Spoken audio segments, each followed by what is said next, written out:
کلام مقدس نئے عہد نامہ میں سے غلطیوں کے نام پولس رسول کا خط، اس کا 5واں باب۔ اپنی آزادی کو محفوظ رکھو۔ مسیح نے ہمیں آزاد رہنے کے لیے آزاد کیا ہے، بس قائم رہو اور دوبارہ غلامی کے جوئے میں نہ جتو۔ دیکھو، میں پولس تم سے کہتا ہوں کہ اگر تم ختنہ کراؤ گے تو مسیح سے تم کو کچھ فائدہ نہ ہوگا، بلکہ میں ہر ایک خطا کرانے والے شخص پر پھر گواہی دیتا ہوں کہ اسے تمام شریعت پر عمل کرنا فرض ہے۔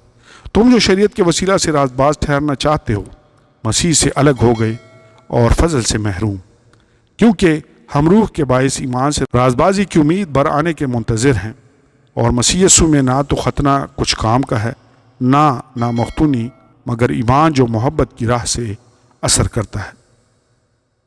تم تو اچھی طرح دوڑ رہے تھے، کس نے تمہیں حق کے ماننے سے روک دیا؟ یہ ترغیب تمہارے بلانے والے کی طرف سے نہیں ہے۔ تھوڑا سا خمیر سارے گندے ہوئے آٹے کو خمیر کر دیتا ہے۔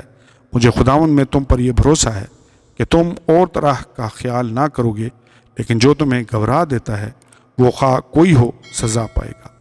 اور اے بھائیو، میں اگر اب تک ختنہ کی منادی کرتا ہوں تو اب تک ستایا کیوں جاتا ہوں؟ اس صورت میں صلیب کی ٹھوکر تو جاتی رہی۔ کاش کہ تمہارے بے قرار کرنے والے اپنا تعلق قطع کر لیتے۔ اے بھائیو، تم آزادی کے لیے بلائے تو گئے ہو، مگر ایسا نہ ہو کہ وہ آزادی جسمانی باتوں کا موقع بنے، بلکہ محبت کی راہ سے ایک دوسرے کی خدمت کرو، کیونکہ ساری شریعت پر ایک ہی بات سے پورا عمل ہو جاتا ہے، یعنی اس سے کہ تو اپنے پڑوسی سے اپنی مانند محبت رکھ۔ لیکن اگر تم ایک دوسرے کو کاٹتے ہو اور پھاڑے کھاتے ہو تو خبردار رہنا کہ ایک دوسرے کا ستیہ ناش نہ کر دو۔ خدا کا روح اور انسانی سرشست۔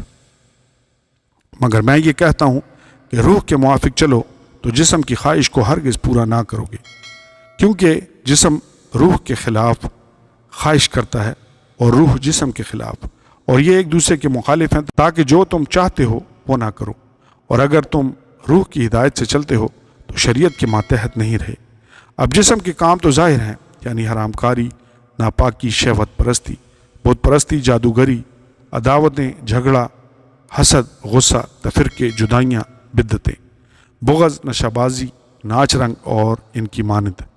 ان کی بابت تو میں پہلے سے کہہ دیتا ہوں، جیسا کہ پیشتر جتا چکا ہوں کہ ایسے کام کرنے والے خدا کی بادشاہی کے وارث نہ ہوں گے۔ مگر روح کا پھل محبت، خوشی، اطمینان، تحمل، مہربانی، نیکی، ایمانداری، حلم، پرہیزگاری ہے۔